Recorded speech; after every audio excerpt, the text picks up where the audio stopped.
টি-20 ফরম্যাটের এই শর্টাল ভার্সনে প্রায় দেড় যুগ পর সুপার 8-এ টিম টাইগার্স।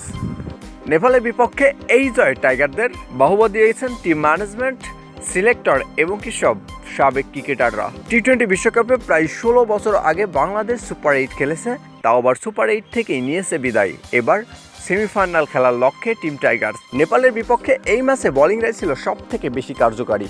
শুরুতে টস জিতে বাংলাদেশকে ব্যাটিংয়ে আমন্ত্রণ জানায় নেপাল। 19 ওভার 3 বল খেলে সবকটি উইকেট হারিয়ে বাংলাদেশ স্কোর বোর্ডে তুলে 106 রান। 107 রানের জবাবে ব্যাট করতে এসে পাওয়ার প্লেতে রানের ঝড় তুললেই খুব একটা লম্বা হতে দেয়নি সেই ইনিংস। তানজিম সাকিব, মুস্তাফিজের বোলিং ভেলকিতে দিশেহারা পুরো নেপালের ব্যাটিং লাইন আপ। 185 রানের মধ্যে প্যাকেট হয়ে যায় পুরো নেপালের ব্যাটিং লাইন আপ। আর তাতেই গ্রুপ পর্বে আরও একটি সহজ জয় তুলে নেয় বাংলাদেশ। নেপালের বিপক্ষে এই জয়ে সুপার 8 নিশ্চিত করে বাংলাদেশ। প্রায় 16 বছর পর সুপার 8-এ টিম টাইগার্স এখন শুধু সেমিফাইনালের এক ধাপ পিছে।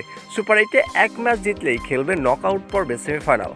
তবে সুপার 8-এ বাংলাদেশের প্রতিপক্ষ হবে কঠিন প্রতিপক্ষের পরীক্ষা দিয়েই সেমিফাইনালের মিশনে যেতে হবে। সে জায়গায় ব্যাটিংদের রানে ফেরা জরুরি মনে করেন অনেকেই। বোলিংয়ের পাশাপাশি রানে ফেরা শান্ত, লিটন, তামিমদের খুবই জরুরি। শুধু রান নয়, বল হাতেও ধারাবাহিক পারফরমেন্স করতে হবে সুপার 8-এ মুস্তাফিজ, সাকিব, তাসকিনদের। ব্যাট হাতে মিডল অর্ডারের সব থেকে দায়িত্বটা বেশি নিতে হবে সাকিব, মাহমুদুল্লাহদের। তবে সুপার 8-এর বাংলাদেশের প্রতিপক্ষ কারা হচ্ছে এখন অবধি পিকচার প্রকাশ করেনি আইসিসি। তবে ধারণা করা হচ্ছে অস্ট্রেলিয়া নয় সাউথ আফ্রিকাই হবে টাইগারদের প্রতিপক্ষ। অস্ট্রেলিয়া সাউথ আফ্রিকার বিপক্ষে পরীক্ষা দিয়েই সেমিফাইনালের টিকিট নিশ্চিত করতে হবে সাকিব, মাহমুদুল্লাহদের।